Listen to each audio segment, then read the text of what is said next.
أعوذ بالله من الشيطان الرجيم ففتحنا أبواب السماء بماء وقال الله تعالى في آية أخرى ربنا آتنا في الدنيا حسنة وفي الآخرة حسنة وقنا عذاب النار وقال رسول الله صلى الله عليه وسلم الحجر الأسود من الجنة أو كما قال رسول الله صلى الله عليه وسلم صدق الله العلي العظيم وصدق رسوله النبي الكريم ونحن على ذلك من الشاهدين والشاكرين والحمد لله رب العالمين الحمد لله আল্লাহ তাআলার কাছে অসংখ্য গণিত শুকর ও সুজুদ আদায় করছি যে রব্বে কারীম আমাদের সবাইকে জুমার নামাজ আদায় করার জন্য মসজিদে আসার এবং বসার তৌফিক দান করেছেন। আমরা জোরে সোরে বলি আলহামদুলিল্লাহ। আজকের সংক্ষিপ্ত সময়ের ভিতরে যে বিষয়টি আপনাদের সম্মুখে আলোচনা করা হবে সেটা হলো হজ সংক্রান্ত আল হাজরুল আসওয়াদ, হজরে আসওয়াদের কালো পাথর সম্পর্কে আলোচনা করা হবে। সম্মানিত হাজিরিন, সম্মানিত উপস্থিতি, মানুষ যেহেতু ইনশাআল্লাহ তারা হজে যাবে, যাদের এরকম আর্থিক আছে বা এরকম টাকা পয়সা আছে, যাদের আবশ্যক হয়েছে তারা ইনশাআল্লাহ তারা হজে যাবে, তার হজ করবে। এবং এরকম অনেকেও আছে তারা উমরা করার জন্য যায়, হজ করার জন্য যায়। এটি আল্লাহ পাকের অনেক সৌভাগ্য, যাকে দিয়েছেন তিনি যেতে পারেন। আল্লাহ পাক যাকে ইচ্ছা করেন তাকেই যাওয়ার এরকম সুযোগ দান করেন। সেই নবীজির বাড়ি, নবীজির ঘর, নবীজির দেশ মক্কা মদিনা, তারা সেখানে যাচ্ছে এবং তারা সেখানে নামাজ আদায় করতেছে। সেই মক্কা মদিনা তারা দেখতেছে, নবীজির স্মৃতিগুলা তারা দেখতেছে সরাসরি। সেই পাহাড়, উহুদ পাহাড়, এরকম নবীজি রেখে যাওয়া, সাহাবায়ে কেরামদের রেখে যাওয়া, সাহাবায়ে কেরামদের কবর এরকম যেগুলো আছে তারা এগুলো দেখতে পাচ্ছে। এটা অসংখ্য অগণিত ভাগ্যের ব্যাপার। সুতরাং সবাই ইনশাআল্লাহ দোয়া করেন রব্বে কারীম যেন আমাদের জীবন একবার হলো যেন মক্কা মদিনায় হজ করার তৌফিক দান করে। সবাই জোরে সোরে বলি আমিন। যারা হজ করেছেন রব্বে কারীম যেন তাদেরকে আরো বেশি করে হজ করার তৌফিক দান করেন। যারা উমরা যারা করেছেন রব্বে কারীম যেন তাদের আরো বেশি বেশি করে যেন উমরা তারা করতে পারে। সবাই জোরে সোরে বলি আমিন।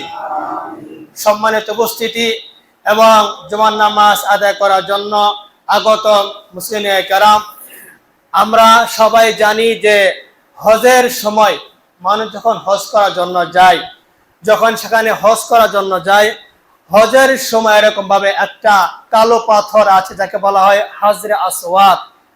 হাজরে আসওয়াদ বা হজরে আসওয়াদ বলা হয়। এটা আলহামদুলিল্লাহ এটা অনেকেই যারা যায় তারা দেখে এবং তারা শুনে।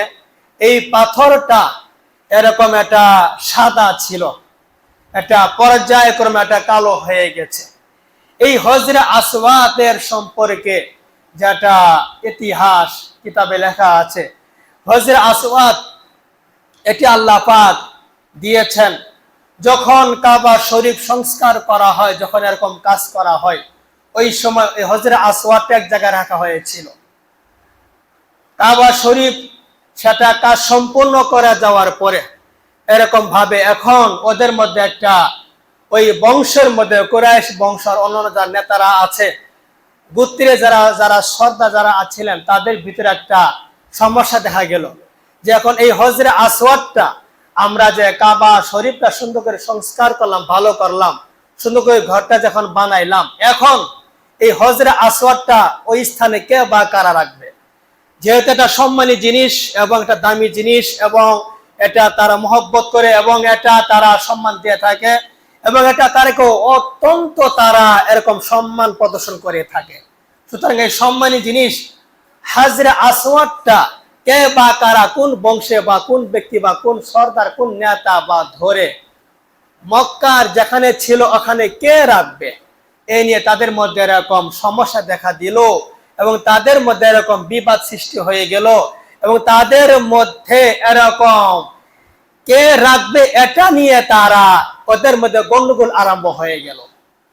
এক পর্যায়ে তারা একটা সমাধান দিল, ঠিক আছে এটা কেউ রাখা উপযুক্ত রাখে না, কে বা কারা রাখবে? যদি কুরাইশের বংশ রাখে তাহলে অন্য বংশরা তারা রাগ হয়ে যাবে, আর যদি অন্য বংশের সর্দার রাখে তাহলে অন্য বংশরা এরকম তারা রাগ হয়ে যাবে, অসন্তুষ্ট প্রকাশ করবে, এদের মধ্যে বিবাদ হয়ে যাবে। একটা পরামর্শ করা হোক, আগামীকাল এই মক্কাতে এই ঘরে যে সবার আগে প্রবেশ করবে সেই তার ফয়সালা দেবে। বলি আলহামদুলিল্লাহ। আমরা তার ফয়সালাকে অবশ্যই মেনে নিব, আমরা তার কথাকে আমরা মেনে নিব। এই হজরে আসওয়াদটা এত দামি ছিল, আল্লাহ নবী তিনি বলেছেন, ক্বালা রাসূলুল্লাহ সাল্লাল্লাহু আলাইহি ওয়াসাল্লাম, আল হাজারুল আসওয়াদু মিনাল জান্নাহ। হজরে আসওয়াদ এটা জান্নাত থেকে আসছে। বলে আলহামদুলিল্লাহ। দুনিয়ার মধ্যে একটা পাথর জান্নাতের একটা পাথর আসছে, এটা অনেক কিছু ব্যবসা আশ্চর্য। তাহলে তো বিবাদ তো হবে ওদের মধ্যে, এটা সম্মান তো অবশ্যই করা উচিত। এটা জান্নাতি পাথর, জান্নাতে একটা পাথর আসছে, কি সুন্দর পাথর হজরে আসওয়াদ। এটা কে বা কারা ধরে ওখানে রাখবে? এই জন্য ওদের মধ্যে বিশাল একটা বিবাদ হয়ে গেছিল। ঘোষণা করা হলো আগামীকাল সবার আগে যে মক্কায় আসবে সেই তার সিদ্ধান্ত দিবে। ওই সময় আমাদের মুহাম্মাদের নাম ছিল আল আমিন। এটা নবীজি নবুয়তের আরো অনেক আগের ঘটনা। আল আমিন ছিল আর কি, তার আল আমিন বলে তাকে ডাকতো। বিশ্বাস ছিল তার প্রতি, সবার আস্থা ছিল, সবার এই শিশুর প্রতি, এই লোকটার প্রতি সবার একদম আস্থা ছিল। ইনি এত বড় যে মহামানব, আল্লাহ পাকের এত দুস্থ হবে এত বড় তারা জানতো না।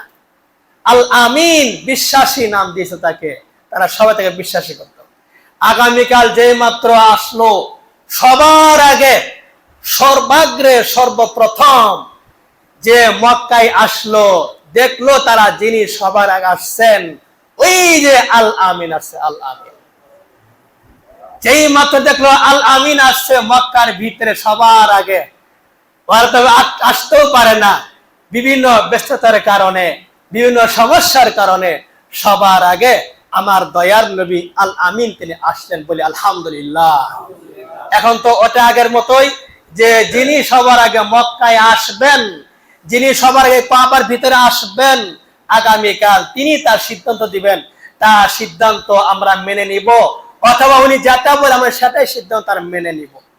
উনি এরপর তারা সবাই দেখলো, কুরাইশের বংশরা, অন্যান্য গোত্রের সর্দাররা সবাই দেখলো সবার আগে যাকে আমরা খুব মহব্বত করতাম, যার কথা আমরা বিশ্বাস করতাম, যার কথা আমরা এরকম বিশ্বাস করতাম, সেই সবার আগে এই কাবাতে প্রবেশ করেছে।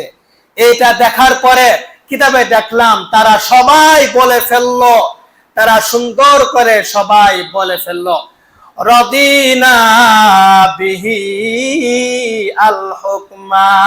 সবাই বলি সুবহানাল্লাহ। রদিনা বিল হুকমা, রদিনা বিহিল হুকমা। এই আল আমিন যে ওয়াদার দিবে, যে হুকুম দিবে, ওই ওয়াদার, ওই হুকুম, ওই নির্দেশ আমরা সন্তুষ্ট আছি, বলি সুবহানাল্লাহ। সবাই এই কথা বলি, সবাই রাদিনা রাদিনা, আমরা সবাই সন্তুষ্ট আছি। সবাই সর্দার যারা আছে, গোত্রের সকল সদস্য, বিভিন্ন গোত্রের যতগুলা মানুষ আছে, সবাই তারা সন্তুষ্ট হয়ে গেল।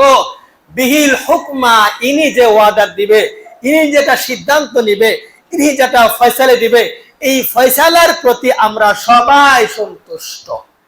পয়গম্বর যার নাম হল আল আমিন, তিনি বললেন, তোমরা যেহেতু আমার হুকুম, আমার নির্দেশ, আমার ফয়সালা, আমার কথাই তোমরা সবাই সন্তুষ্ট থাকবা, তাহলে শোনো, এই হজর আসওয়াদ তোমরা যেটা বলতেছিলা, এটার সম্পর্কে আমি একটা সুন্দর একটা ফয়সালা দিব, যে ফয়সালার মাধ্যমে সমস্ত গোত্র, পক্ষ বিপক্ষ, নেতা সর্দার, সর্বশেষ সবাই থাকবে সন্তুষ্ট। এর নাম হলো বিচার।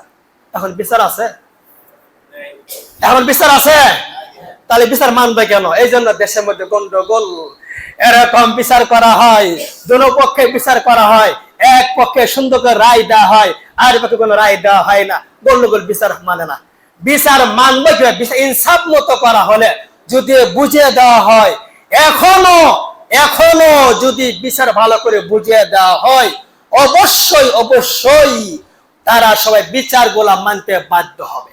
আসল কথা হলো কি, আমরা বিচার করতে জানি না, আমরা বিচার ভালো করে বসতে জানি না, আমরা সিদ্ধান্ত নিতে জানি না, যার কারণে যেই মাত্র ফয়সালা দিল, ফয়সালা কি নেতাখানা সব সব সব মারামারি, সব রক্তাক্ত হয়ে গেছে। কিসের ফয়সালা, কিসের সব নিমিশেই। আসুন, আমার পয়গম্বর তিনি কি সুন্দর সিদ্ধান্ত দিলেন, যে সিদ্ধান্তের মাধ্যমে সবাই সন্তুষ্ট, কোনো কলহ নেই, কোনো যুদ্ধ নেই, কোনো বিগ্রহ নেই, কোনো সমস্যা নেই, সবাই সন্তুষ্ট ছিল। যারা দুশ্মন তারা সন্তুষ্ট ছিল, যারা বন্ধু তারা সন্তুষ্ট ছিল, যারা সম্ভ্রান্ত গোত্র তারাও ছিল সন্তুষ্ট, যারা অসম্ভ্রান্ত গোত্র ছিল তারা সন্তুষ্ট। এ টু জেড সমস্ত মানুষ নবীজির ফয়সালা, হযরত আসওয়াদকে স্থানান্তর করে স্থানে রাখা, এই ব্যাপারে যেটা ফয়সালা দিয়েছিল, সবাই নবীজির ফয়সালাকে, হুকুমকে তারা সবাই মেনে নিয়েছে। সবাই বলে সুবহানাল্লাহ। সুতরাং এই হযরত আসওয়াদ যেহেতু একটা সম্মানী জিনিস, একটা অনেক বড় একটা সম্মানী জিনিস, এই যে হযরত আসওয়াদটা আমরা সবাই জানি বা সবাই শুনেছিলাম, এই হযরত আসওয়াদটা তো অনেক আগে থেকেই আসছে, সেই কাবাতে রাখা হয়েছিল। যখন নূহ আলাইহিস সালাতু ওয়াস সালামের বন্যা আসছিল, যখন তার নৌকা পানিতে এরকম উঠতেছিল, যখন তার নৌকা পানির উপর যাচ্ছিল, ওই সময় এই হযরত আসওয়াদটা কোথায় ছিল? ওই সময় তো এরকম ভাবে সব স্থানে পানি, পানি আর পানি আর পানি, অনেক পানি, কি পরিমাণ পানি। এই আয়াতের মধ্যে দেখলাম আল্লাহ পাক বলেন, ফাফাতাহনা আবওয়াবাস সামাই বিমাইন মুনহামির। এত বৃষ্টি, নূহ আলাইহিস সালাতু ওয়াস সালাম বদদুয়া করছিল, আকাশ থেকে কি পরিমাণ বৃষ্টি। আবওয়াবাস সামা, আবওয়াবাস সামা, আকাশের সবগুলা দরজা খুলে দিছে, বিমাইন মুনহামির, মৌসুলধার পানির মাধ্যমে। এত পানি বের হয়েছিল আকাশ থেকে, প্রচুর পরিমাণ, শুধু পানি আর পানি, শুধু আর পানি আর পানি, আসমান থেকে শুধু এত পানি আসতেছিল, প্রচুর পরিমাণ পানি। তাহলে বন্যা হবে কি হবে না? এই নূহ আলাইহিস সালাতু ওয়াস সালামের যুগে যখন নাকি আসমানের সমস্ত দরজাগুলো পানি দ্বারা খুলে দেওয়া হয়েছিল, শুধু পানি আর পানি পড়তেছিল, পানি মুষলধারে পানি আর পানি। আকাশের অবস্থা এরকম, জমিনের অবস্থা কিরকম ছিল এখন বুঝেন। কিতাবে দেখলাম কোরআন শরীফের এরকম আয়াত, ওয়াফাজ্জারনাল আরদা উয়ুনান। সবাই বলি সুবহানাল্লাহ। ওয়াফাজ্জারনাল আরদা উয়ুনান। জমিনকে, কথা ভালো করে বুঝেন, আকাশ থেকে তো মুষলধারে বৃষ্টি এরকম হচ্ছিল, আকাশের দরজাগুলো আল্লাহ পাক খুলে দিয়েছে, মুষলধারে বৃষ্টি। জমিনের অবস্থা কিরম? অয়ুন, ওয়ুন মানে ঝর্ণা। আমরা ঝর্ণাতে গোসল করি না? কি সুন্দর করে পানি অনবরত শুধু পড়তে থাকে, কি সুন্দর করে পানি পড়তে আসে, পড়তে আসে, পড়তে আসে। বিভিন্ন পাহাড় পর্বতে মানুষ ঝর্ণা দেখার জন্য চলে যায়, উপর থেকে কি সুন্দর করে পানি পড়ে, পানি পড়তে আসে, পানি পড়তে আসে। ওয়ুন মানে ঝর্ণা, ঝর্ণা। এই জমিন থেকে, এই জমিন থেকে আল্লাহ পাক এরকম পানির ঝর্ণা বানাইছে, পানির ঝর্ণা। বলে সুবহানাল্লাহ। পানির ঝর্ণা বানাইছে, পানির ঝর্ণা। যদি এইটুকু জমিনের মধ্যে এইটুকু যদি মসজিদ আছে, যদি এইটুকুর মধ্যে যদি পানির ঝর্ণা, পানি যদি বেরোয় অবস্থায় কি হবে? উপর থেকে যদি পানি পড়তে থাকে, নিচ থেকে যদি সব স্থান যদি পানি এরকম যদি এরকম উঠতে থাকে, তাহলে অবস্থা কিরকম হবে? মুহূর্তের ভিতরে মসজিদটা ভরে যাবে। আল্লাহ পাক নূহ আলাইহিস সালাতু ওয়াস সালামের বন্যার সময় সারা জমিন গুলাকে তিনি ঝর্ণা বানিয়েছে, ঝর্ণা। পানি আর পানি উঠতেছে, পানি আর পানি উঠতেছে, মৌসুমধারে পানি, উপর থেকেও পানি, নিচ থেকেও। কি কথাটা কেন বলা? নিচ থেকেও পানি, শুধু পানি আর পানি, উপর থেকেও পানি পড়তেছে, নিচ থেকেও পানি আসতেছে। মুহূর্তের ভিতরে বিশাল বড় বন্যা, বিশাল বড় বন্যা। ওই যে আমরা শুনি না যে চুলা থেকে পানি বেরিয়েছে, নূহ আলাইহিস সালাতু ওয়াস সালাম আসলে চুলা, ওটা চুলা না। ওই কিতাবে দেখলাম তান্নুর, তান্নুর অর্থাৎ ওই ব্যাখ্যাতে লেখছে ওটা একটা গর্ত ছিল, এরকম চুলার মতো, চুলা না, চুলার মতো। ওই যে মানুষের রুটি যে বানায়, রুটির মুখটা এরকম থাকে সংকীর্ণ, তার পেট থেকে বিশাল বড়। তো চুলার মতো এরকম ভাবে একটা গর্ত ছিল। ওই গর্ত থেকে যখন পানি বের হচ্ছিল, ওই গর্ত থেকে পানি বের হওয়া মানে বন্যার একটা আলামত পাওয়া যেত। ওই সময় বুঝতো যে এই গর্ত থেকে পানি বের হওয়া মানে এরকম বন্যার একটা আলামত। এমনটি নয় সব চুলা থেকে পানি বেরিয়েছে, এরকম না। এটা একটা ভুল ধারণা যে সব চুলা থেকে পানি বেরছে না, এরকম না। আল্লাহ পাক জমিন থেকে ঝর্ণার মতো পানি বের করার ব্যবস্থা করছে। ওই যে একটা চুলার মতো দেখা গেছিল, ওখানে পানি আসছিল, ওখানে পানি আসা মানে বন্যার একটা আলামত। ওটাকে কেন্দ্র করে কেউ কেউ বলে যে চুলা থেকে পানি বের হয়েছে, চুলা থেকে পানি বের। আসলে ওটা চুলা না, চুলার মতো ছিল। ওখানে দেখা আছে চুলার মতো, চুলা বোঝানো যায়, চুলার মতো ছিল। সুতরাং এটাই সিদ্ধান্ত আল্লাহ তাআলা আকাশ থেকে মুষলধারে বৃষ্টি দিয়েছেন, আর জমিন থেকে ঝর্ণা আকারে পানি দিয়েছেন, পানি পানি বের করছেন। সুতরাং এই বিশাল বড় পানি, বিশাল বড় বন্যা, ওই বন্যার সময় মানুষ যে হজ করে, হজ করার সময় ওই কাবাতে যেরকম হজরে আসওয়াদ আছে, ওই হজরে আসওয়াদ এই বন্যার সময় ওই হজরে আসওয়াদটা কোথায় ছিল? কিতাবে দেখলাম হযরত নূহ আলাইহিস সালাতু ওয়াস সালামের বন্যা আরো কিরকম ছিল, আরো কিরকম ছিল। কিতাবে দেখলাম বন্যার ঢেউ পাহাড়ের মতো, পাহাড়ের মতো। কানাতিল আমওয়াজ কাল জিবাল,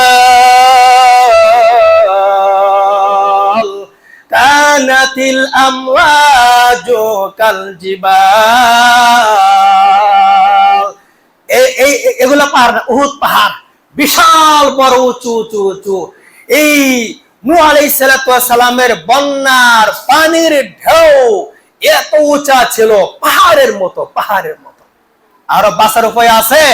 আর বাঁচার উপায় নাই। এত ছিল পানি, এত ছিল পানি। এই যে বিশাল পানির মধ্যে, বিশাল বন্যার মধ্যে হজরে আসওয়াদটা কোথায় ছিল?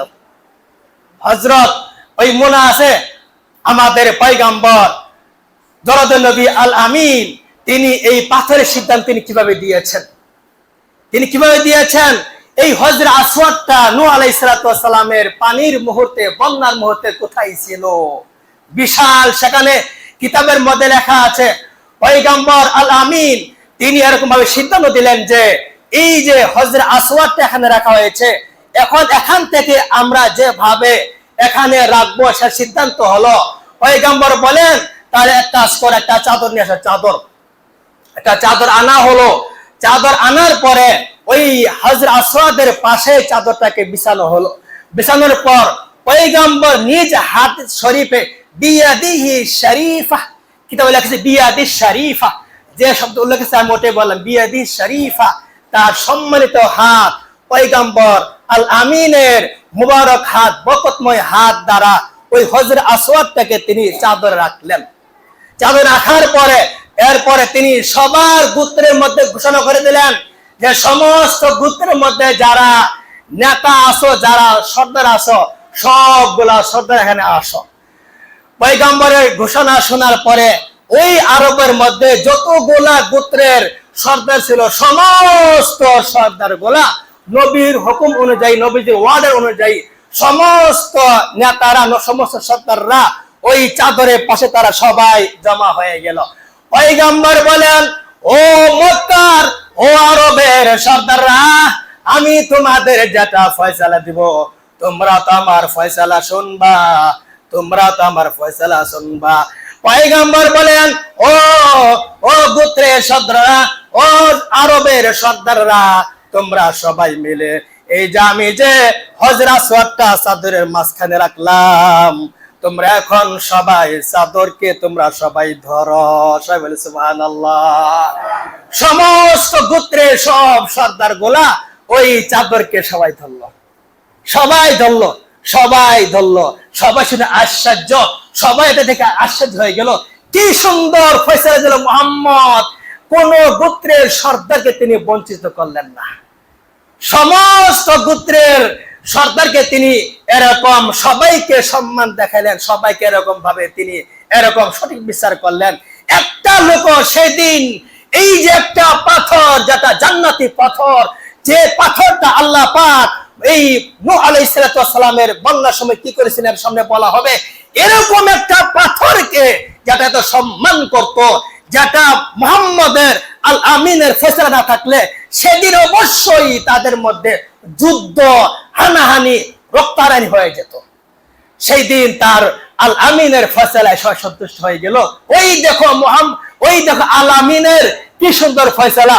সমস্ত গোত্রের সমস্ত সর্দাররা চাদরকে ধরতেছে। ধরার পরে মুহাম্মদ আদেশ করলো, ও সবাই তোমরা যারা সর্দার যারা আছো, তোমরা সবাই চাদরটাকে ভালো করে ধরো, সবাই সুন্দর করে ধরো।